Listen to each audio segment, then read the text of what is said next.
गुजरात के भरूच जिले के राजपारडी में सड़क निर्माण में ग्रीन टेक्नोलॉजी का इस्तेमाल किया जा रहा है। करीब 5.275 किलोमीटर लंबे डामर रोड प्रोजेक्ट में आधुनिक तकनीकों को अपनाया जा रहा है। यहां SS1 से प्राइम कोट और उसके बाद सफ़ेद जियो टेक्सटाइल मटेरियल बिछाया गया, जो सेपरेशन लेयर की तरह काम कर सड़क को अतिरिक्त मजबूती देता है और डामर को खिसकने से रोकता है। इसके ऊपर टेक कोट 60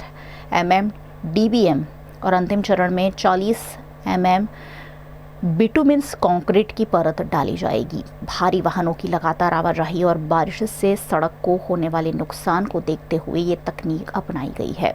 अधिकारियों के अनुसार इस ग्रीन टेक्नोलॉजी से सड़क की आयु बढ़ेगी और ये भारी ट्रैफिक का भार आसानी से सह सकेगी। हाल जे રાજપારડી મુકામે ગ્રીન ટેકનોલોજી સેક્શન પર 5.275 મીટરમાં ડામરની કામગીરી કરવામાં આવી રહેલ છે કે જેમાં મંજૂર થયેલ ટેન્ડરની વિગતો મુજબ સૌથી પહેલાં SS1 થી આપણે પ્રાઇમ કોટ કરી રહ્યા છે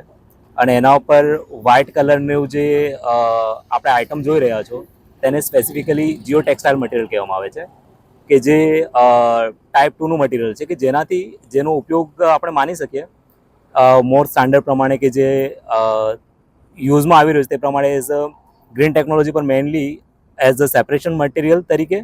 કે જેનાથી આપણું આસફાલ્ટ વર્કને સ્ટ્રેન્થનિંગ મળે અને આપણું જે આસફાલ્ટ વર્ક કરે તે સ્લીપ ના થઈ જાય એના માટે મેઇનલી એનો યુઝ આપણે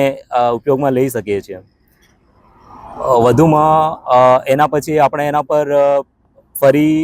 એક લેયર ટેકોટ છાંટીશું, એના પર DBM 60 mm નો કરીશું અને એના પર ફરી આપણે BC 40 mm કરવાના છીએ। હા, જે પ્રમાણે ઉપયોગ આ નવી ટેકનોલોજી આપણે કરી રહ્યા છે, ગ્રીન ટેકનોલોજીથી આપણે વરસાદમાં જે પ્રમાણે જોયું છે જેથી આખી બેઝ ખરાબ હતી એને સ્ટ્રેન્થનિંગ આપી છે, તો તે પ્રમાણે એ એમના પ્રમાણે જે આપણે યુઝ કરી રહ્યા છે એ જે એમના દ્વારા સજેસ્ટ કરવામાં આવેલ છે જે મટીરિયલ જીઓ ટેક્સટાઇલ મટીરિયલ આપણે યુઝ કરી રહ્યા છે